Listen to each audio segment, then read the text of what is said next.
Akhir-akhir ini kinerja wakil rakyat kita sering mendapat sorotan. Mereka dianggap tidak mampu memperjuangkan aspirasi yang dititipkan padanya.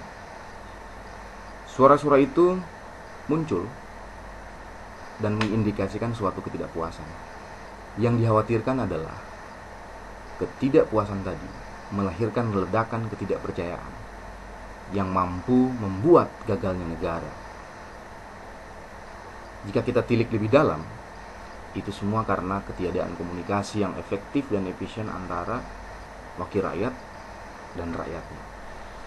Tapi tetap saja wakil rakyat kita di sana itu bergeming dan tidak mau merubah pola komunikasi mereka, tidak mau menjaring apa yang seharusnya diinginkan oleh pemilihnya, apa yang seharusnya diinginkan dan dimaui oleh konstituennya. Nah, jika sudah begini, pertanyaan serius pun muncul.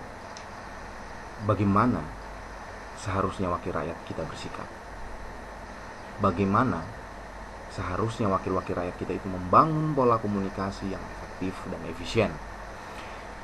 Kita tahu bahwa dunia dalam proses atau konstelasi perubahan yang penting sekali.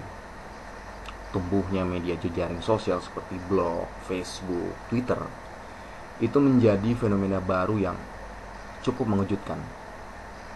Nah, di sana kemudian memunculkan apa yang disebut dengan a new social cleavage, belahan sosial baru yang menjadi semacam susunan individu-individu terdidik, independen dan menguasai informasi. Nah, mereka-mereka itu yang dapat difungsikan atau digerakkan menjadi conveyor informasi, menjadi motor-motor penggerak informasi antara anggota dewan perwakilan rakyat, dewan perwakilan daerah dengan konstituennya. Harusnya semacam itu. Dan sebelumnya juga saya pernah menyarankan hal yang sama kepada salah satu anggota DPD dari Gorontalo. Saya namanya Elnino Henson Mohi. Tapi sampai hari ini, mungkin karena kesibukan beliau dan kerja-kerja beliau yang terlalu padat, beliau belum sempat meluangkan waktu untuk merealisasikan apa yang sudah saya sarankan. Nah, jika seandainya saya menjadi anggota DPD, maka saya akan memperbaiki kelemahan mendasar DPD RI, yakni pola komunikasi yang tidak terlalu efektif dan efisien itu. Kita tahu bahwa DPD punya kewenangan yang sangat terbatas.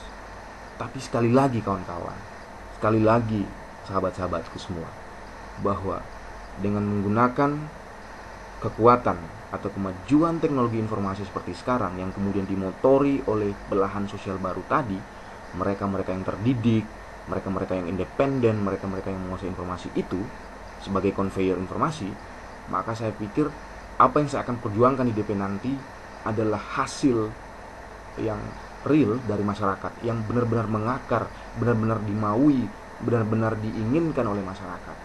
Dan nantinya untuk mendorong proses politik yang efektif nanti di DPR RI, saya akan menggunakan juga kekuatan mereka sebagai kelompok penekan, kelompok pendorong yang secara masif mendukung apa yang saya perjuangkan. Karena mereka tahu itu berasal dari rakyat, itu berasal dari akar di mana domain keputusan strategik bangsa ini.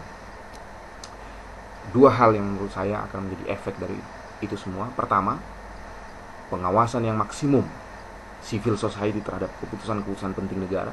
Dan yang kedua, menciutnya peran-peran negara, dalam hal ini pemerintah, terhadap hal-hal yang tidak perlu. Dan inilah yang saya sebut sebagai pola komunikasi yang efektif, efisien, dan partisipatif itu.